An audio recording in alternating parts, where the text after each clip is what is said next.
y ellos son, por este lado, está la doctora Beatriz González. Ella es académica de la Facultad de Humanidades de la Universidad Autónoma del Estado de México. Y por este lado se encuentra el doctor Luis Quintana Tejera, quien también es profesor, investigador, crítico de la Facultad de Humanidades de la Universidad Autónoma del Estado de México.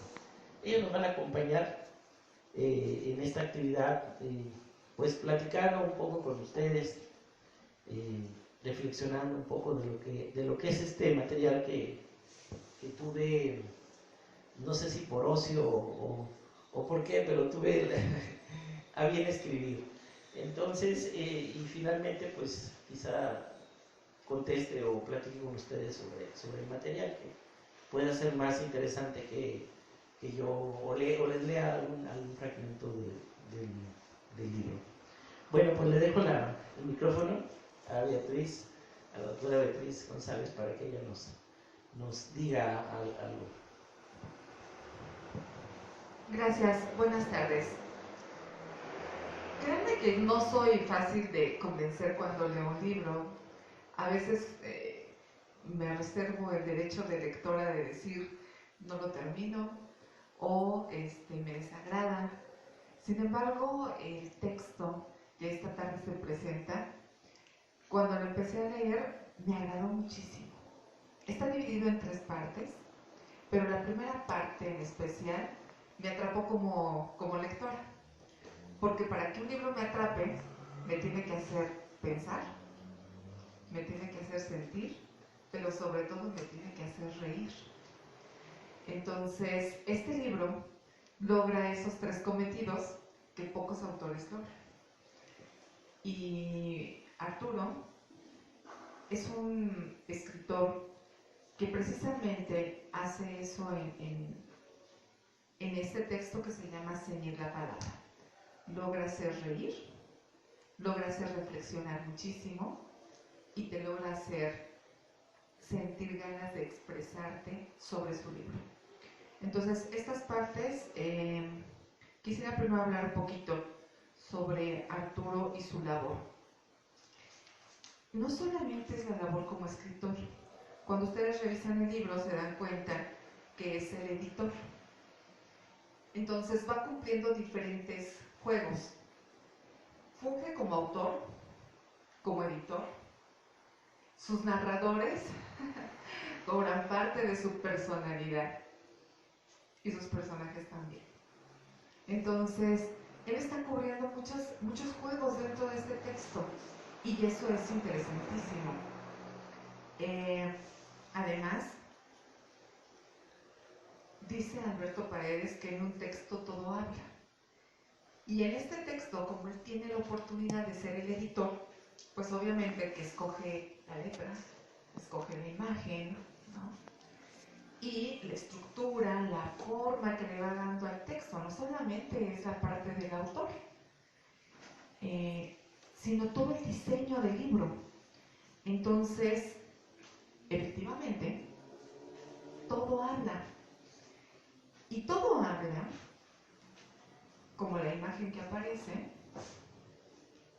que es un corsé, es la cintura de una mujer. Todo habla como el tamaño, el tipo de letra, la forma en que está acomodado incluso el índice, la estructura que le da al texto, que son 3 apartados increíbles. Y cuando les digo que todo habla, les voy a poner como muestra un botón.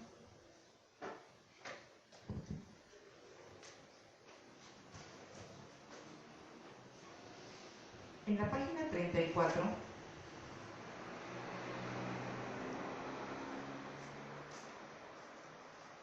tiene un texto que se llama Esperanza. Y se los voy a compartir para que vean que todo habla en el libro y por qué el título tiene que ver con la lectura. Amigos y amigas, respetables pobladores de aquí y de los alrededores, les informamos, les decimos, entérese, tenga conocimiento, ha llegado a este lugar, a esta región, alguien que va a cambiar su vida, la hará otra. Aquí, por primera vez, por única ocasión, estará la gran vidente, psíquica, santera, adivina, mujer bendecida. Vengan a comprobar sus poderes, no se pierdan la oportunidad, que no le cuenten, que no le digan, te la perdiste, sin trucos, sin engaños, sin mentiras. ¿Cansado de pagar con sacrificios para que al final le digan no se pudo? ¿Molesto por toparse con gente sin escrúpulos, con gente que no le importa su situación? No caiga otra vez, que no lo atrapen de nuevo. ¿Quiere saber de una persona ausente? ¿Quiere que regrese alguien del pasado? ¿O encontrarse con alguien que jamás ha podido conocer?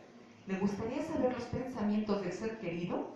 ¿Está enfermo, nervioso, preocupado, despreocupado? ¿Va de fracaso en fracaso y no encuentra solución a sus problemas? ¿Quiere un mejor futuro? Recuerde que la vida solo es una. No hay por qué vivirla con sufrimientos.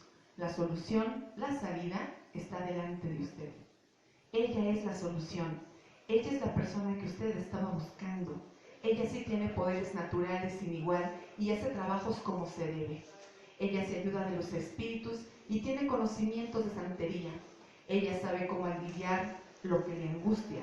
Ella está dotada para resolver inmediatamente cualquier problema que tenga, cualquier dificultad que no lo deja tranquilo, sea en el amor, en el dinero, en la salud, en el trabajo, en la casa. Ella ve su futuro, conoce su suerte, hace lectura del tarot, baraja española y líneas de la palma de la mano. Ella cambia ese astral que obstruye su vida, que no lo deja ser feliz, amar y que lo amen, que le impide desenvolverse en su trabajo, tener mejores oportunidades. Ella sabe cómo atraer a las personas queridas, a encontrar pareja de otro sexo y del mismo, a recuperar a quien se fue, hace amarres y desamarres, arregla amores mal correspondidos y hasta impotencia sexual. Ella aleja las malas vibras, la mala suerte, quita el mal de ojo, las alaciones, hace limpias y sanidad. Ella aparta las envidias, facilita la prosperidad en los negocios y le ayuda a conseguir trabajo y a que siempre lo tenga. Ella le cura el alcoholismo y la adicción a las drogas y de otras muchas enfermedades que tienen su origen en trabajos que le han hecho, sin que usted le diga nada. Ella le da sabios consejos para triunfar en la vida y para que se olvide de sus preocupaciones con rapidez y eficacia. Si no ha visto resultados con otros, venga a verla y se convencerá. No lo dude, con ella no perderá el tiempo, no gastará en vano el dinero. Todo será una inversión que le dará muchas ganancias, quedará satisfecho y feliz.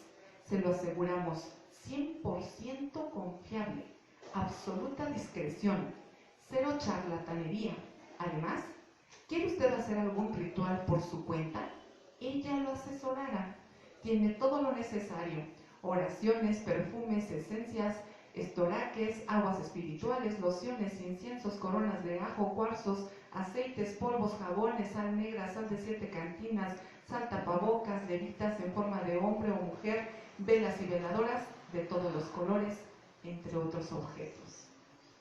Y termina el cuento.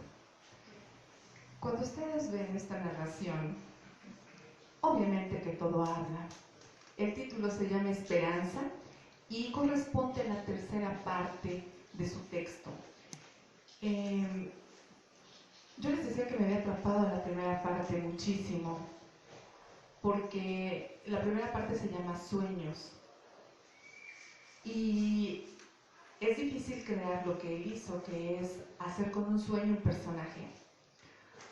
Pero en esta tercera parte que estábamos leyendo, que se llama Obsesiones, él juega mucho con la reflexión y con lo antiguo y con lo moderno.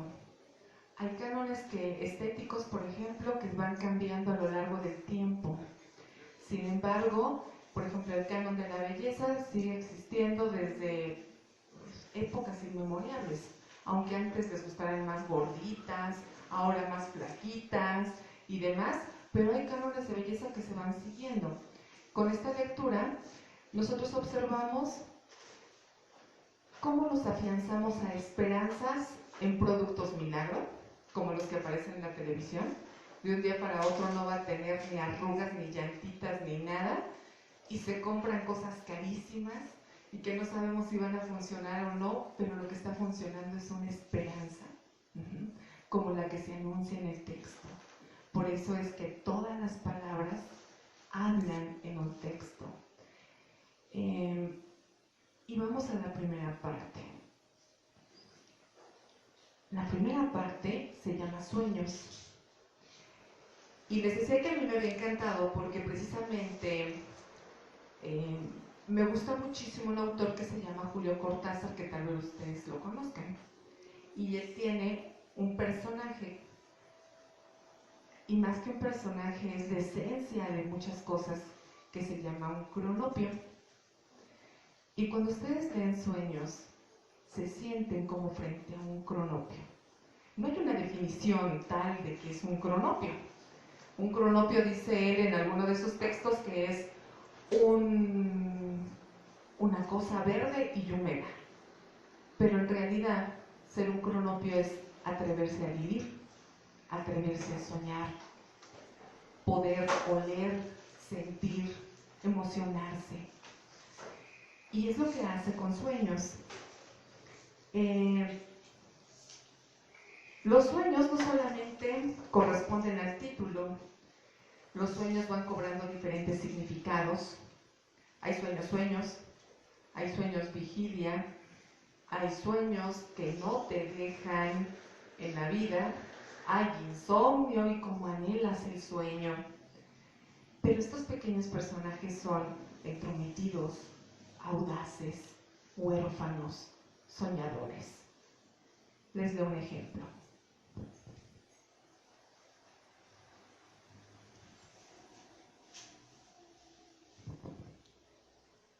El otro día encontré un sueño debajo de la cama. Ya ni me acordaba de él, simplemente lo había olvidado. Era un valioso sueño que de inmediato acomodé entre la codicia y la pasión, donde siempre pudiera verlo, porque tiene forma de esperanza. Ese es uno de los relatos. El otro, que tiene por número 13, dice: era un sueño huérfano, evidentemente sin madre ni padre. Nadie sabía su procedencia. Unos se inclinaban por la generación espontánea, otros hallaban sólida la conjetura de que un viento del norte lo había traído de un bosque maldito. Los menos, tal vez con mayor certeza, vieron su origen en oscuras investigaciones realizadas subrepticiamente. Lo cierto es que desde que llegó, aquel sueño desmoronó la ancestral solidez de todos. Nada quedó en pie.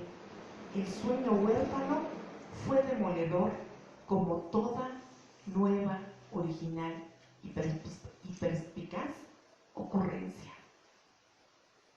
Entonces, Sueños es una construcción un poquito más poética, así como la tercera parte, que lleva por nombre Obsesiones, es más irónica, más para estar pensando, como el texto que les leía de Esperanza, que nos hace reflexionar sobre lo que hacemos en la vida, que compramos, que no compramos y con qué nos engañamos. Así también esta parte es más poética, ¿no? Que nos atrevemos a vivir, que nos atrevemos a soñar. Y la parte del medio lleva por nombre Arrebatos y Amor. Y esta parte también es sumamente sugestiva, le vamos a poner como nombre. Y habla precisamente de las pasiones humanas.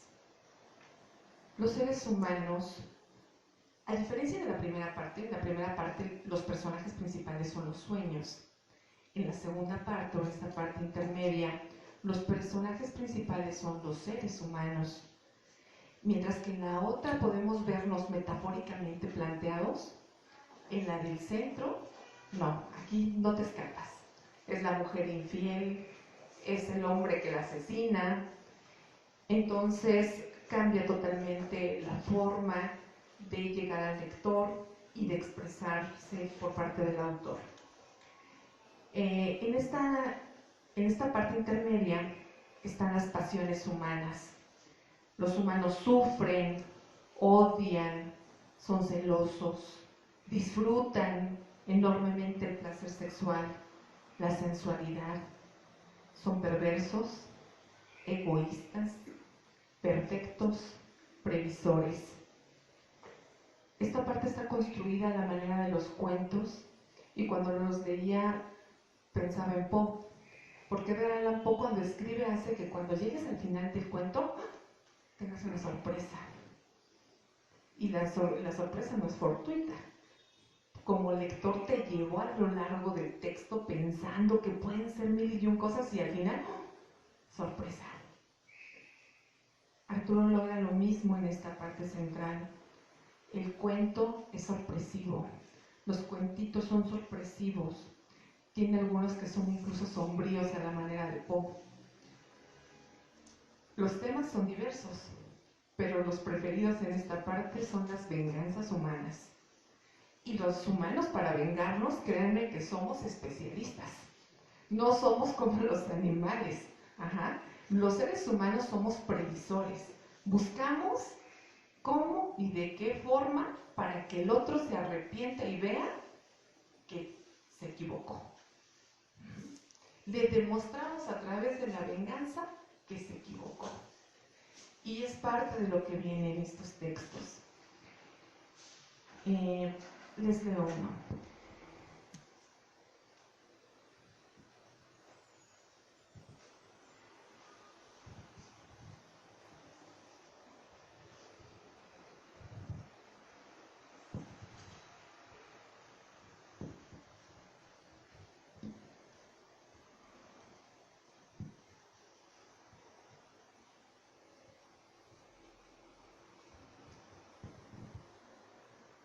El último disparo. A pesar de que se hubiera entregado a ese juego durante toda la noche, inspirada por el remordimiento y la compasión, lo alcanzó en el umbral de la puerta para despedirlo con un beso inquietante que de nuevo alentó los tratos carnales. Todavía escurría entre sus piernas la humedad caliente de aquel hombre, cuando escuchó las armas de las personas a quienes había informado que él saldría de madrugada.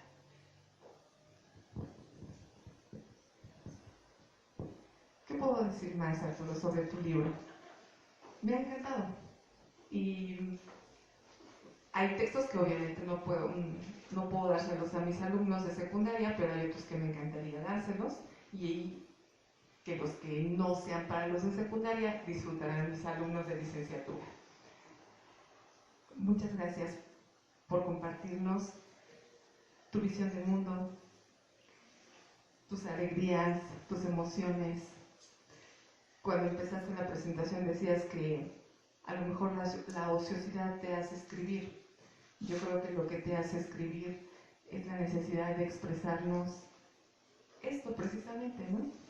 Ironías, enamorarse, vivir a través de la lectura. Muchas gracias por tu texto. Un fuerte aplauso para la doctora Beatriz González, que nos ha compartido su lectura. Le agradezco su presencia y también le agradezco la presencia a cada uno de ustedes. Qué bueno que nos acompañen, como decía, en esta calurosa tarde. A continuación, el doctor Luis Quintana Tejera nos compartirá su lectura. Para mí es muy importante esa lectura, que no conozco qué va a decir, no me quiso decir qué va a decir. A ver, ahorita sabré si será favorable o desfavorable la apreciación, porque él es muy rudo con estas cosas, pero lo vamos a ver.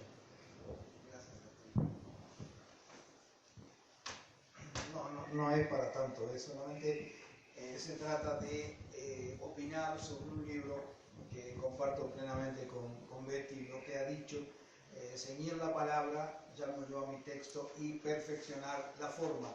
En ese sentido son dos aspiraciones de Arturo Tezcagua en este volumen. Uno es ajustar la palabra, que es la significación que de alguna manera tendría, que es un poco la búsqueda de todo literato, por decir así, y también perfeccionar la forma en los sucesivos acercamientos que el autor realiza a estos textos que nos ha presentado. Es un libro muy bueno, pero bueno, vamos a ir en orden. En realidad narrar no es una obligación, sino una verdadera vocación. De alguna manera Arturo hablaba de sus espacios libres y de holganza para poder escribir. A veces es al revés, ¿no? Y creo que a él le pasa lo mismo exactamente, porque lo conozco muy bien. No son espacios de holgazanería, sino que son espacios robados al tiempo para poder sentarse a escribir algo, que eso es lo que a todos los literatos, por la experiencia que tengo al leerlos y al comentarlos, les pasa.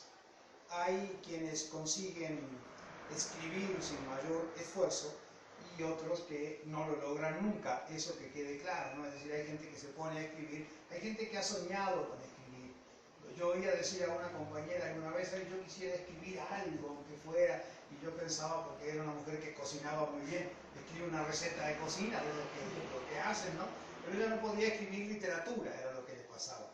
Y bueno, eso pasa, hay quien no lo consigue nunca y otros que lo logran sin mayor esfuerzo. Entramos a este horrible mundo de la literatura, lleno de premios, lleno de reconocimientos. Hay quienes obtienen ostentosos premios y malgastan su tiempo tras la búsqueda del reconocimiento de los demás. Y también quienes vuelven la espalda a la eternidad que da la fama para dedicarse solamente a escribir, simple y sencillamente escribir. Ojalá fuera este acto, el acto de escribir algo que surgiera de una manera espontánea y que no estuviéramos pensando, después de haber escrito, a quién le hemos dedicado lo que escribimos. Más de una vez se nos ha preguntado, por ejemplo, escribió este cuento o escribió esta novela, ¿qué percibe usted? ¿Cuál es la enseñanza que ha dejado? Y lo saco de contexto cuando les contesto. Yo no busco ninguna enseñanza, yo no persigo absolutamente nada, simplemente me divierto con plantear el mensaje y ojalá entiendan eso y no otra cosa. Es la agradable tarea de escribir, más que nada, sin buscar nada detrás de todo esto. En la sociedad tecnológica de hoy son muy pocos los que pueden vivir del fruto de la creación, y menos aún los que serán recordados mañana. Esto es muy importante en el orden de crítica literaria, saber que nosotros conocemos gente que vive de la creación. Son muy poquitos, ¿no? Quienes viven de regalías, por ejemplo. Es muy difícil, no se puede vivir de regalías y del capricho editorial cuando quiere pagar o no pagar, etc. Pero son menos los que van a pasar a la eternidad. Ustedes me podrán decir que García Márquez o Vargas Llosa van a pasar a la eternidad.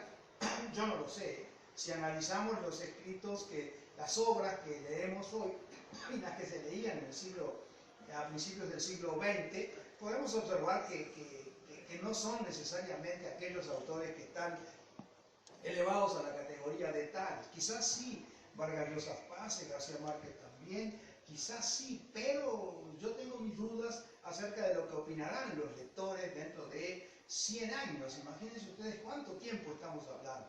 Se reirán de nosotros, de ellos y de nosotros, muchas veces diciendo, querían que leyéramos esta cosa.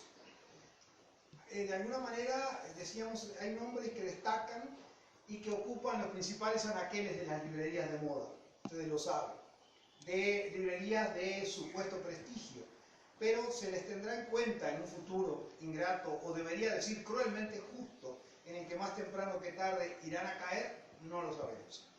¿Habrá pensado Dante en la eternidad de su nombre?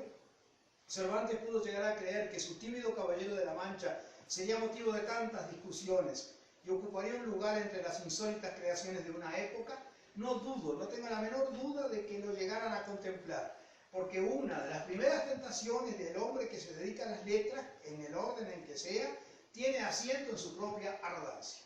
Los hombres de letras son arrogantes. Una vez le decían a Vargas Llosa en un chiste, en un encuentro que teníamos, la ciudad preferida de usted, Mario, es Miami.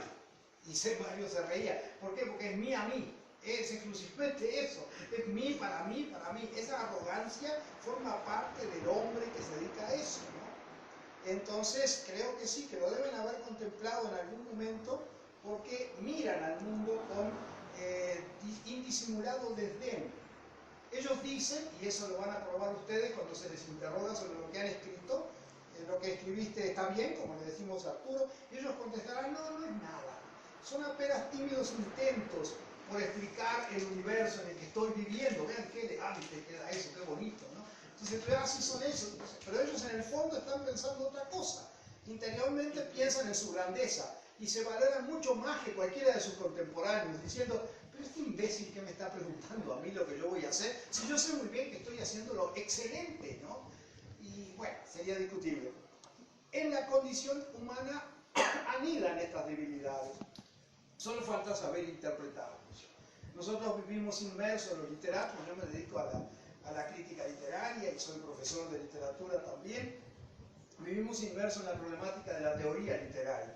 Más allá de la teoría, que yo pienso hoy que en lugar de ayudar pone piedras en el camino de la comprensión de la obra, más allá de epítetos elogiosos que no son más que cortinas de humo que velan la celeste llama, como decía el Fausto de Goethe, más allá del adusto análisis se yergue la verdad que representa la obra escrita. Escribir implica entereza, orden, consagración al arte que perseguimos y que muchas veces no se deja atrapar, pero si medianamente lo logramos, habremos llegado en arte a la mitad del camino, como decía Horacio Quiroga. Y cito todo esto porque estamos viviendo hoy mismo, ayer, unas denuncias por plagio que le han hecho a unos colegas que sí tienen razón, quienes lo denunciaron y demás, pobrecitos, y los han corrido de todos lados. Entonces más vale andarse con pie de plomo y decir que lo que decimos, quién lo dijo, y no que sea que después me dicen que estoy plagiando. Ceñir la palabra.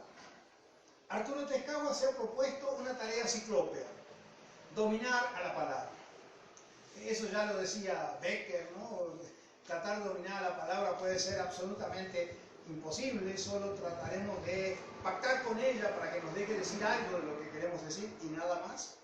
Muchos han querido hacer esto y muchos han fracasado.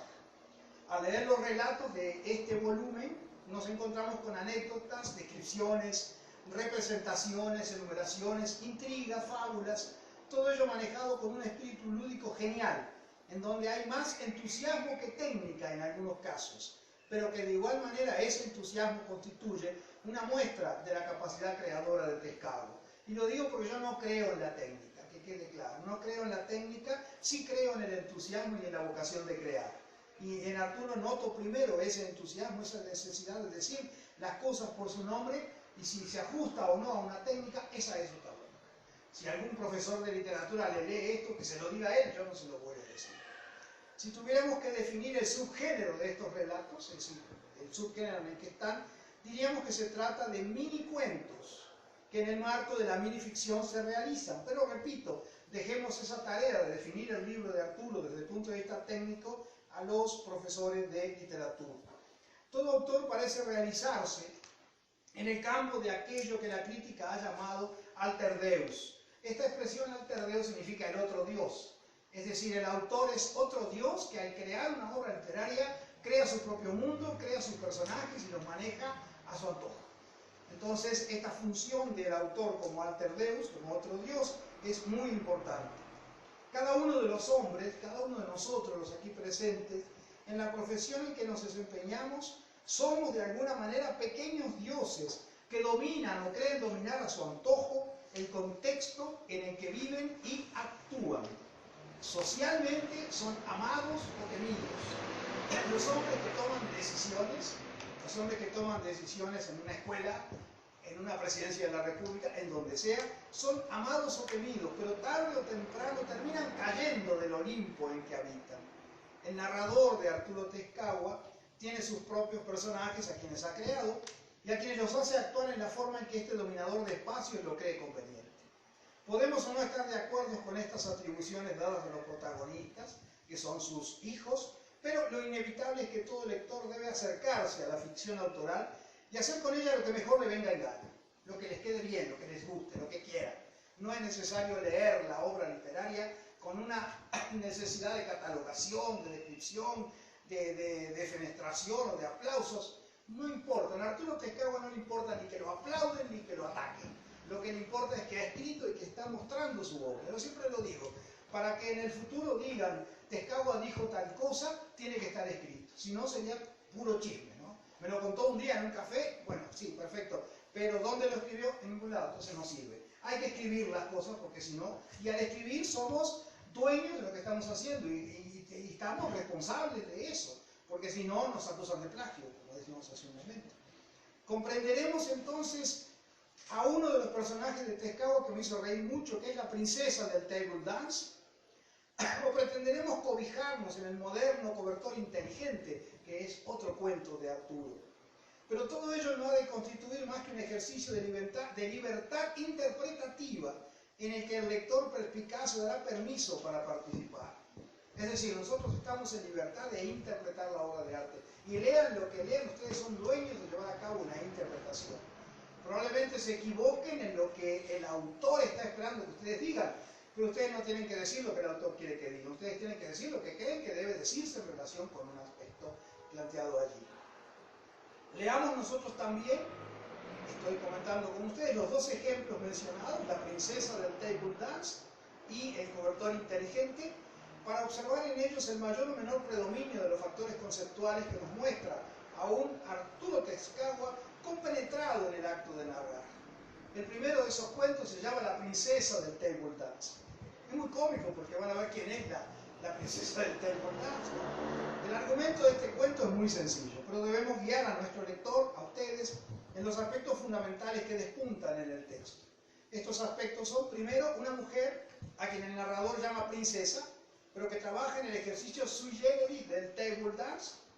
Segundo, un príncipe machín, valga el oxímoron, como decimos en literatura, es decir, la oposición, si es príncipe, ¿cómo puede ser machín? El príncipe siempre es mandilón, no machín, pero bueno, acá es un príncipe machín, que comparte con ella ganancias y temores. Imagínense el pinche príncipe machín compartiendo con ella todo esto, ¿no? Y llega El Salvador, un caballero de sienes blancas que le ofrece a la princesa su protección y su amor a cambio de la exclusividad. Vean el eufemismo del relato, cómo disfraza el relato, quiénes son estas personas que se acercan. Con él, precisamente, con este Redentor, Salvador, consigue sentirse casi una reina, pero vive con él, se la lleva, le dice, te vas conmigo, te voy a dar buena vida, tranquilidad, etc. El tipo está prendado y muy excitado con la belleza de la princesa, ¿no? Entonces la va a llevar a cambio de que sea para él nada más. Le dice que sí, siempre se dice que sí en este caso, después no se cumple tanto, le dice que sí, que se va con él, pero pronto se aburre. Y entonces se aburre y va a la búsqueda de otra persona que le da mayor diversión, que este señor ya mayor. Los amantes fueron descubiertos por el caballero de sienes blancas, quien actuó a la manera cruel de un vengador, eliminó torturándolo, parece que estuvieras en México, al galán imprevisto y regresó a la joven al sitio en donde la había encontrado. Betty hablaba del sentido de la venganza, está muy claro, al tipo que se atrevió a invadir su territorio, que era el de la mujer, lo mató torturándolo y a ella la regresó al lugar donde estaba para que entienda. Hay veces es mejor no matar, es mejor dejarlos vivir porque sufren más, ¿no? Más allá del contenido argumental, el narrador nos acerca a la comprensión de un mundo que tiene por sello y guía a la literatura, es decir, a la ficción. En primer lugar, el modo de narrar se caracteriza por la ironía, expresada a través de varias figuras retóricas, entre las que destaca el eufemismo, el oxímoron y los factores lúdicos. Nos atrevemos a decir que en este relato es más importante lo que se calla que lo que se dice. La capacidad lúdica del narrador omnisciente nos lleva de la mano y nos invita a entender este pequeño universo en el que habita la anónima princesa. Pero seamos claros, ¿no? A una cortesana que se desnuda ante un público ávido, Tezcahua le llama princesa. Ese es el primer toque de elegancia. Él ha sido siempre muy elegante con las damas y me parece muy importante también. A un proseneta que se aprovecha de ella como todo buen proseneta lo haría, lo llama príncipe machín. Fíjense ustedes, el príncipe machín. Y al Redentor, que no es más que un viejo con dinero, que ha quedado prendado de ese cuerpo generoso, lo invoca como caballero. Lo lúdico prevalece así, y la invitación a penetrar en este mundo dicharachero y febril no deja de ser interesante. Posiblemente al modo en que lo habría hecho Rabelais, El narrador de este cuento juega con los factores en conflicto, se burla de los mitos sociales que involucran a la prostitución y sus gajes, e involucra a personajes que están a la búsqueda del placer. Más de uno te podría decir, Arturo, que por favor, más respeto al hablar de las mujeres que trabajan en un table dance, porque se están ganando la vida. Y eso está bien, no hay ningún problema. Entonces, por eso tú la tratas con tanta amabilidad. Tendrás el aplauso del feminismo. El cuento se cierra con una metáfora casi bíblica, con aquella cabeza de San Juan, la que aparece en la cabeza allí, ¿no? Con esa cabeza colocada en un plato argento que ofrecía al público con provocadora sonrisa. El narrador sabe sorprender a sus fieles seguidores porque, después de haberlo guiado por un relato lleno de alternativas inesperadas, lo deja caer en un final conclusivo y reticente, en donde la imaginación del lector debe llenar los espacios que han quedado vacíos. Ese es el primer relato. ¿Están muy cansados? ¿Les hablo del segundo o ya termino? Como quieran. Entonces, el segundo relato se llama Para cubrirse en la cama. Algo tan cotidiano, ¿con qué nos tapamos? Yo me quedé pensando mucho después, ¿con qué carajo me tapo en las noches? Y sobre todo ahora que hay tanto calor en Toluca. Bueno, vean ustedes, este relato lleva un sello incuestionable que es el de Juan José Arreola. Hay mucho intertexto en Arturo, eso no significa plagio, para nada. Hay mucho intertexto y está muy bueno. Arreola en el confabulario tiene un lenguaje muy semejante. Las marcas, lo que nosotros llamamos en literatura intertexto, es decir, tomar prestado el texto de otro para reinterpretarlo, son inevitables en autores que, como es el caso de Arturo, leen y leen mucho, y no solo esto, sino que además se involucran críticamente con aquello que leen. El narrador de este cuento, que más que un cuento es una buena receta lúdica para enfrentar al amor y a sus posibles problemas, permite que el relato se articule en dos partes perfectamente diferenciadas. La primera es una anécdota de una pareja en sus noches de sueño y erotismo. Mi pareja y yo, dice, se necesita un breve fragmento, nos amamos y deseamos mucho. Vean qué curioso este fragmento. Durante la noche, cuando dormimos juntos, acercamos y estrechamos nuestros cuerpos desnudos, ya sea colocando nuestras piernas entre o encima de las del otro, o haciendo del pecho del compañero una almohada. En pocas palabras, nos saludamos en el mismo gusto, de tal forma que parecemos luchadores. Vean, hasta este punto ha sido un relato erótico, pero de pronto me cambia la jugada y se vuelve un relato casi que es de pugilato, ¿no? Porque están peleando, de tal forma que parecemos luchadores practicando llaves complicadas y dolorosas. Por ello, esta prolongación nocturna de nuestro amor nos está causando problemas. Descagua, página 55. Y sí, es muy irónico, muy lúdico todo esto. El relato, que empieza con un inocente toque erótico o sexual, acaba con una explicación de carácter cotidiano en donde vemos a esos cuerpos resintiéndose por el enorme esfuerzo físico realizado. Entonces, cuando duerman, no se amarren mucho o busquen la forma, ¿no? Pero la segunda parte, titulada Enamorados encimosos, parece traer la respuesta a la preocupación de los cónyuges. Respuesta fundamentada en un invento para amar mejor que alguien ha descubierto y patentado y que explica en este momento. Es un cobertor inteligente. Igual que las muñecas de Arreola del cuento Anuncio, las muñecas que Arreola llamaba plastisex, que eran geniales, ¿no? Lástima que no sea cierto, pero es increíble lo que hacían las plastisex.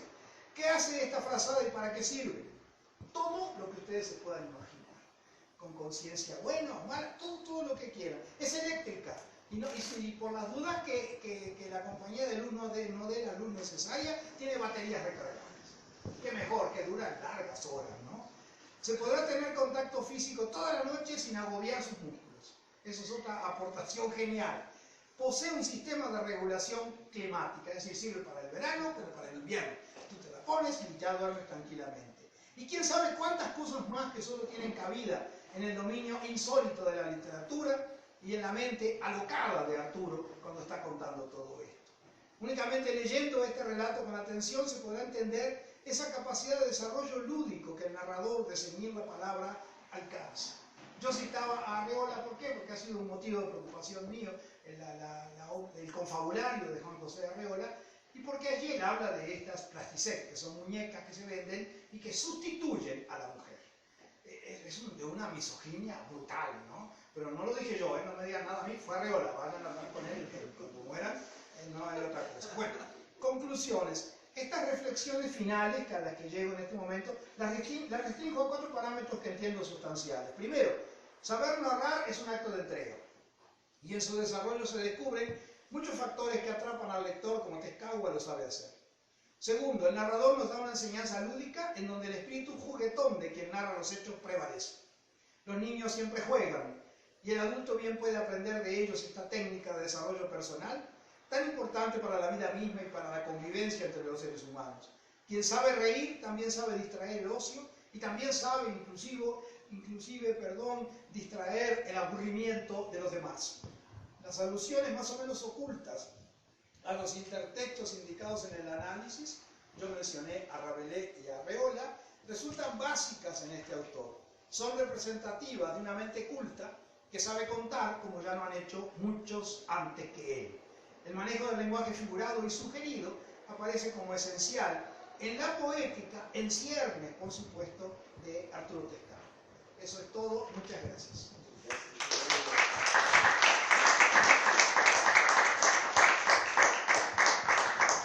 Como siempre, el doctor Luis Quintana Tejera nos ha iluminado. No sé si escribí todo eso que dijo él, pero la verdad que me ha iluminado, que yo me he quedado pasmado. Pero, si yo lo leo, sí.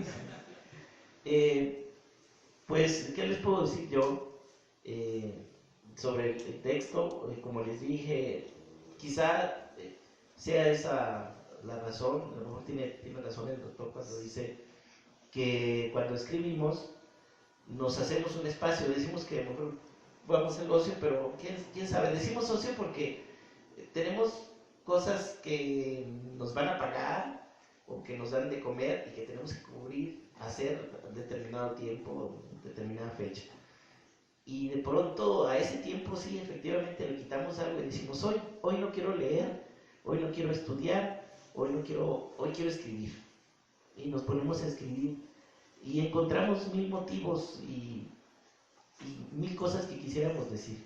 Sí, perdón, inclusive me llama a las 12 de la noche y me dice, doctor, ¿estás durmiendo? No, le digo, estoy jugando, ¿qué pasó? Dice, no, lo que pasa es que tengo una idea, no sé qué. Ese es el espíritu febril, creador, que aparece en cualquier momento y que importuna a veces, pero bueno, no importa eso, definitivamente. Sí, tenemos 1000 cosas que pensamos hacer hoy.